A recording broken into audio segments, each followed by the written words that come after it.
particularly when we have a president that is as dangerous as Joe Biden. My book, The Most Dangerous President in History, outlines why Joe Biden is definitively, without question, the most dangerous president we've ever had in the United States of America. The biggest challenge in writing a book about the dangers of Joe Biden is the length. Because, of course, you could write an encyclopedia almost on just how dangerous President Biden is. Do you begin with his policies? Do you begin with the corruption of the Biden crime family? Do you talk about his very obvious dementia and mental decline and cognitive issues? Do you speak about the people that are running Joe Biden behind the scenes? Because we all know that he's not capable of doing so much of what he does himself. So there are so many different elements to the danger of Joe Biden, and that's why I enjoyed writing this book, but it was difficult making it readable and in a condensed way because there was really that much to say. But all of you know, having lived in this country the last 2 years, that in every single aspect of your lives, life was better 2 years ago under President Donald Trump. Without a doubt. Whether it is the record inflation, whether it is the record crime spree that we have not seen since the early 90s, and New Yorkers like yourselves know about this even more acutely than most people in the country. Whether it is going up to fill your car with gas and noticing the difference in the price. Grocery prices have increased. 2 hours ago, we got word that a Russian missile hit in Poland and killed 2 people. And now we are discussing what is going to happen. It is not an exaggeration to say that in many ways, Joe Biden has put us at the brink of World War III, potentially.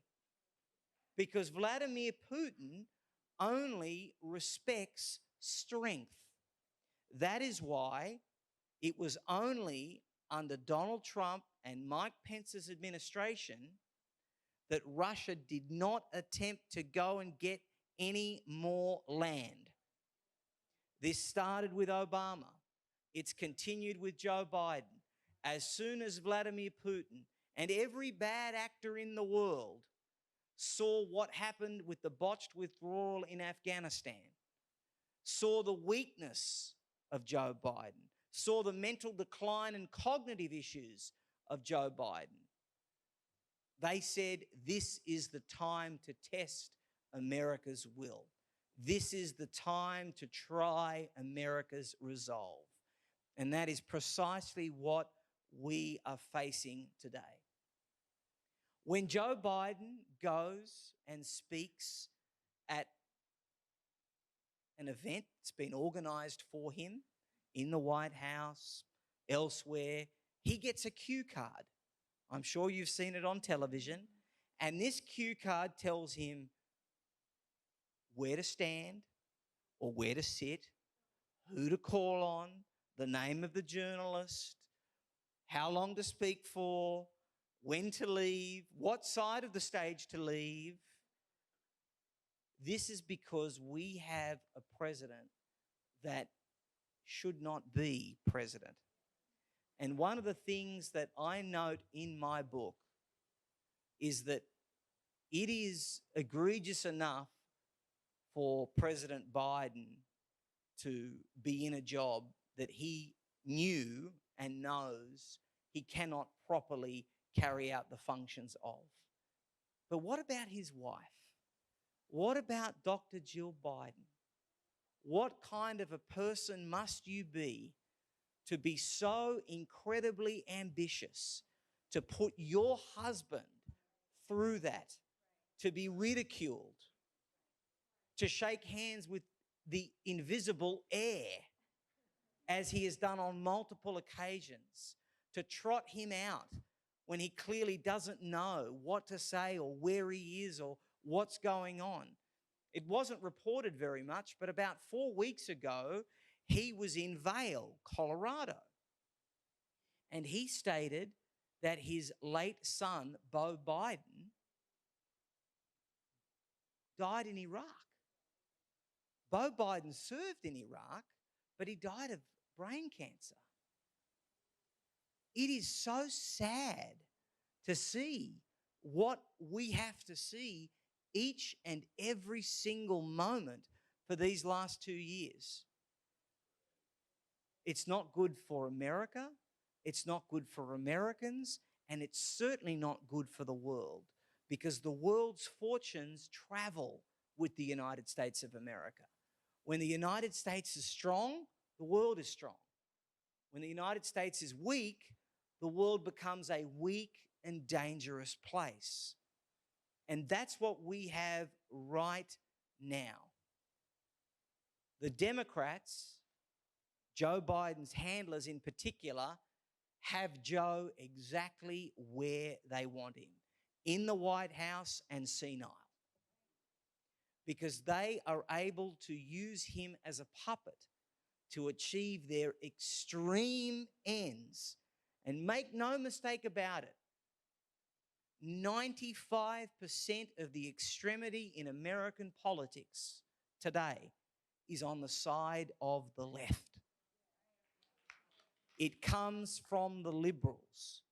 It emanates from political correctness. It emanates from wokeism. It emanates from cancel culture. When you have a situation where a nationally known speaker turns up at a college or somewhere to speak and is unable to because of the threat of physical violence, then you know that something is wrong. The real bullies are not conservatives. The real bully is not President Trump. The real bullies are the Democrats and the left and the woke and all of those people that want to change our lives. They don't like the United States of America the way that you and I like the United States of America. This is something I speak about a lot in this book, The Most Dangerous President in History. The left, using Joe Biden, want to transform the United States of America into something it has never been, something that it isn't, and quite frankly, something that it should never, ever become. And that's what we're faced with. And that's why the perils of the Biden presidency are truly unprecedented. They're unprecedented. On day one, President Biden, one of the very first actions he took was to cancel the Keystone Pipeline, meaning that every single ordinary, hardworking American, whether they are a waiter, whether they have got a small business, whatever they happen to be, wherever you happen to find them, Missouri, Kansas, Nevada, wherever they are, they had to pay more at the gas pump. Why? Because Joe Biden is absolutely lock and key under the control of the green lobby. That's what this is all about. The Green New Deal, the radical environmentalism that is true communism. If you go back and have a look at the history of environmentalism, you'll notice that after the Berlin Wall fell, all of those that were involved heavily in the communism and the socialism and all of that kind of stuff, they realized that at that time they could no longer do all of those things, so they decided to pour their energies into Greenpeace. Go and have a look at the background of so many of the prominent individuals that are involved in the green lobby and that now have got the most powerful man in the world, Joe Biden, hostage. But Joe Biden says he's from Scranton, Pennsylvania. He says that he's for the working man. Come on, man. That's what he says. He's for the working class. No, he's not. He's not at all. Joe Biden is for the elites of this country. Joe Biden and his administration have done nothing but hurt the little guy in every single action they have taken over the last 2 years. That's what Joe Biden's record is. Joe Biden's record is one of promoting Wall Street, promoting Hollywood, promoting the liberal mass media, and weaponizing law enforcement agencies to target political enemies. That's what this president is all about. News just yesterday that no charges will be brought against former New York Mayor Rudy Giuliani. It's great news, yes. But isn't it unbelievable that it came 6 days after the national election?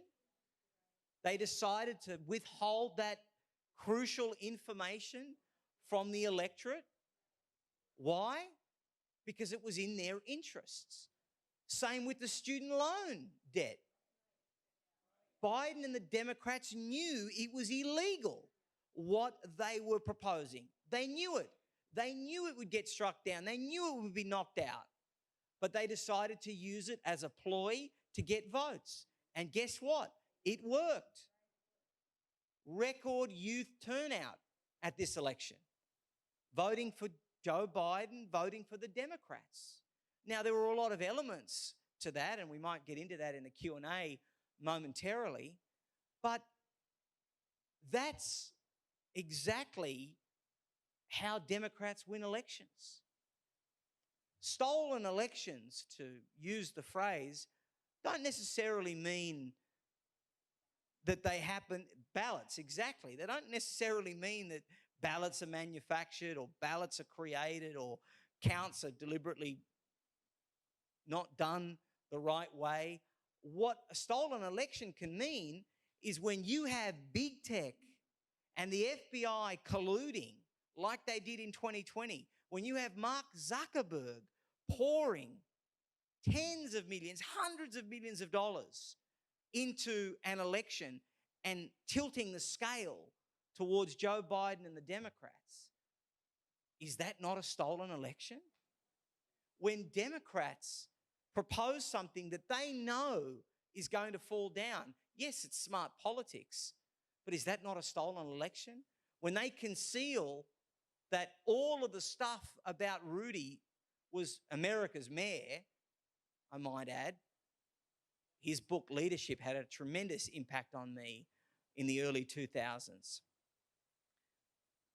When they deliberately conceal what's happening with Rudy, can you not say that this election perhaps people were voting without the proper information before them? Is that not in some way fraudulent? Of course it is. And all of these reasons, all of these tactics, all of the Democrats' ploys have led to this man being in the presidency, and I'm sad to say, having almost no repudiation of his policies or his actions. Joe Biden has to lose in 2024. I am convinced that he's going to run again. They are going to wheel him out if they have to. I believe they're going to run him again. I believe that this is somebody that needs to lose. And the reason that I wrote this book is that as a new citizen, deeply in love with my country, I want the United States of America to reach her full potential. I don't want the United States of America to ever become a socialist country. But under Joe Biden, it is becoming a socialist country. Under Joe Biden, it is becoming an America where that opportunity and that exceptionalism that I spoke about at the beginning of my presentation is deeply endangered, incredibly imperiled. And if we somehow get another 4 years of Joe Biden, if he can even make it that long, then I might stand before you